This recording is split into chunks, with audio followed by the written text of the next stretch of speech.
आउज़ुबिल्लाहि मिनश्शैतानिर्रजीम बिस्मिल्लाहिर्रहमानिर्रहीम। हम अपनी तारीखी वीडियोस की सीरीज़ को आगे बढ़ाते हुए आजकल के मशहूर टॉपिक मराठे और शिवाजी की ज़िंदगी के मुतालिक अपने व्यूवर्स को इन्फॉर्म करेंगे। हमारे व्यूवर्स की एक बड़ी तादाद इंडिया से है, इसलिए बेहतर है कि हम इनके आगे डिफरेंट वर्जन पेश करें ताकि जो बातें मेन स्ट्रीम मीडिया में कही जा रही हैं इससे हटकर भी आपको कुछ बताया जाए। जब जब भी हिंदुस्तान की तारीख का जिक्र होगा तब तब शिवाजी और तानाजी की बात आएगी। मॉडर्न इंडिया की पॉलिटिक्स पर इन दोनों के असरात इतने गहरे हैं कि हम इनके मुतालिक आपको ज़रूर अपनी इस वीडियो में इन्फॉर्म करेंगे। मुग़ल बादशाह जहांगीर के ज़माने में ही मराठों ने अपनी ताकत पकड़ना शुरू कर दी थी। शाहजहां ने भी कोशिश की कि मराठे बहुत ज़्यादा क़ुव्वत हासिल ना करें, मगर औरंगज़ेब आलमगीर के दौर तक मराठे हिंदुस्तान के एक बड़े रकबे पर फैल चुके थे। शिवाजी का ख़ानदान दरअसल महाराणा उदयपुर से ताल्लुक़ रखता था। इस ख़ानदान में सूरसेन नामी शख्स कुछ वजह की बुनियाद पर चित्तौड़ छोड़कर हैदराबाद दक्कन की रियासत चला आया। सूरसेन के ख़ानदान में एक शख्स मालूजी पैदा हुआ जिसने दौलताबाद में तहसीलदार लखी जादव के यहाँ नौकरी कर ली। इसके 2 बेटे हुए और चूँकि मालूजी अहमदनगर के सूफ़ी शाह शरीफ साहब का बहुत मानने वाला था, इसलिए इसने अपने बड़े बेटे का नाम शाहजी रखा। यही शाहजी बाद में साहूजी के नाम से मशहूर हुआ और यही शिवाजी का बाप भी है। साहूजी ने निज़ाम शाही दरबार में काफ़ी तरक्की की और जब निज़ाम शाह दक्कन ने मालवा पर कब्ज़ा किया तो साहूजी इसके साथ मौजूद था। कुछ अरसे के बाद साहूजी के ससुर को निज़ाम ने इसकी गद्दारी की वजह से कत्ल करा दिया, जिस पर साहूजी ने नाराज़ होकर शाहजहां के साथ ताल्लुक़ पैदा किया और इसके दरबार में नौकरी कर ली और फ़ौज में पंज हज़ारी मनसब पर फाइज हो गया। लेकिन कुछ अरसे के बाद जब शाहजहां ने इसकी जागीर में से कुछ इलाके अपने दूसरे अफसर फ़तेह खान को दिए तो साहूजी शाहजहां से भी नाराज़ हो गया और आदिल शाह वालिय बेजापुर से मिल गया। इसके बाद वो वालिय बेजापुर की तरफ से फ़ौजें लेकर दौलताबाद की तरफ बढ़ा, लेकिन वहाँ इसे शिकस्त हुई।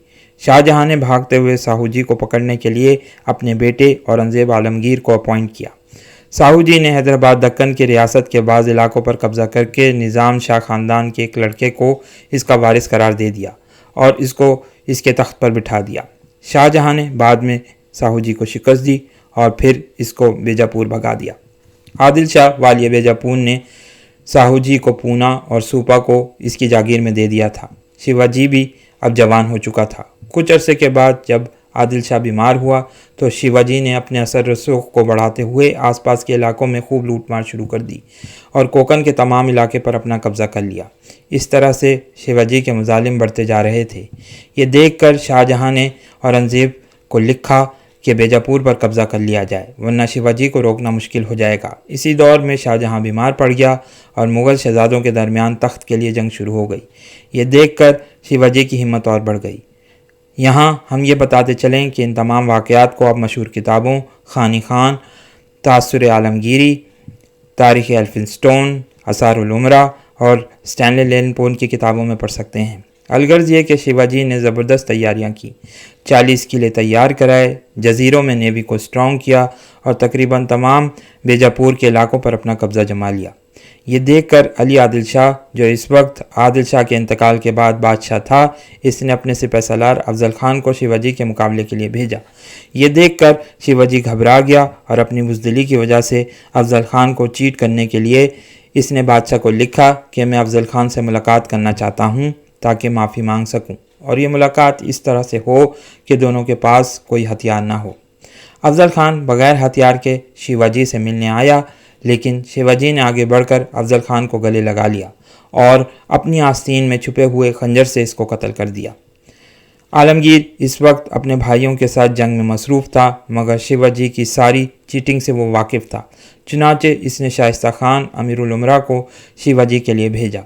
सन 1660 ईस्वी में अमीरुल उमरा सूपा में दाखिल हो गया और बाद में रफ्ता रफ्ता पूना और सेवापुर भी फतह हो गए। शिवाजी को मुकाबले की हिम्मत न हुई और अब वो जगह जगह भागता फिरता था। शिवाजी ने अब फिर बुज़दिली से काम लेते हुए शाइस्ता खान पर नाइट रेड की। यहाँ पर इसको कुछ कामयाबी मिली तो आलमगीर ने अमीरुल उमरा को डिपोज कर दिया और शहज़ादा मौज़म को इसकी जगह दे दी। शिवाजी ने थोड़े अरसे के बाद सूरत की बंदरगाह पर अपना कब्ज़ा कर लिया और जो हाजी वहाँ से हज के लिए रवाना होते थे उनको लूटना शुरू कर दिया। आलमगीर ने महाराजा जयसिंह, जो रियासत जयपुर का राजा था, इसको मुहिम दी कि शिवाजी को सबक सिखा दिया जाए। राजा जयसिंह एक बहादुर इंसान था और इसने ज़बरदस्त फौज लेकर 5 महीने की मुद्दत में शिवाजी के इलाकों को छीन लिया। और जब किला पुरंदर फतह होने लगा तो यहाँ शिवाजी की फैमिली के लोग भी मौजूद थे, इसलिए इसने राजा जय सिंह को सुलह का पैगाम दे दिया। राजा जय सिंह को शिवाजी पर ट्रस्ट नहीं था, मगर जब कुछ ब्राह्मण सरदारों ने गारंटी दी तो इसने आम राजपूत जनरल्स को शिवाजी को लेने भेजा।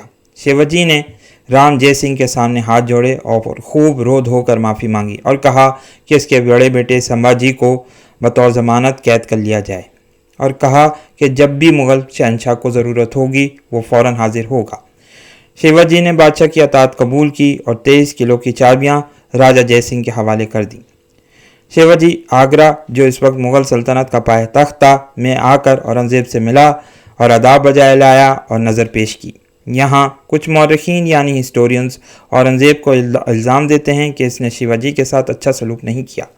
शिवाजी को लेने मुखलिस खान, जो औरंगज़ेब की फ़ौज का एक छोटे रैंक का ऑफिसर था, और राजा जय सिंह के बेटे राम सिंह को भेजा गया था, जिस पर शिवाजी ने अपनी इंसल्ट फील की थी।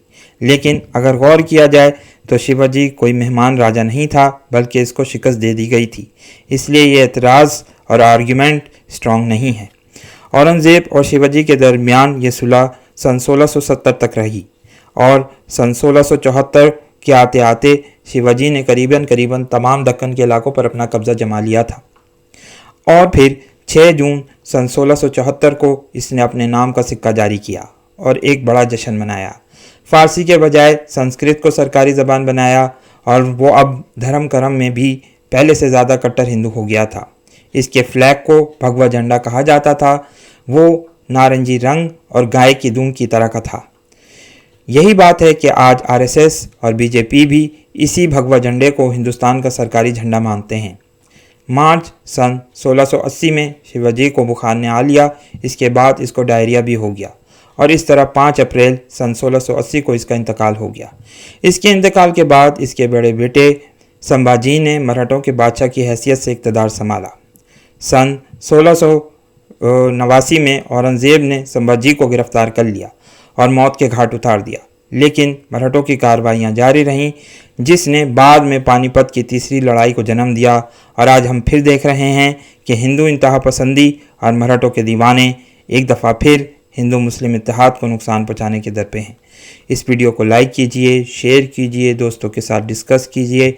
बहुत बहुत शुक्रिया। अस्सलामु अलैकुम और अल्लाह हाफ़िज़।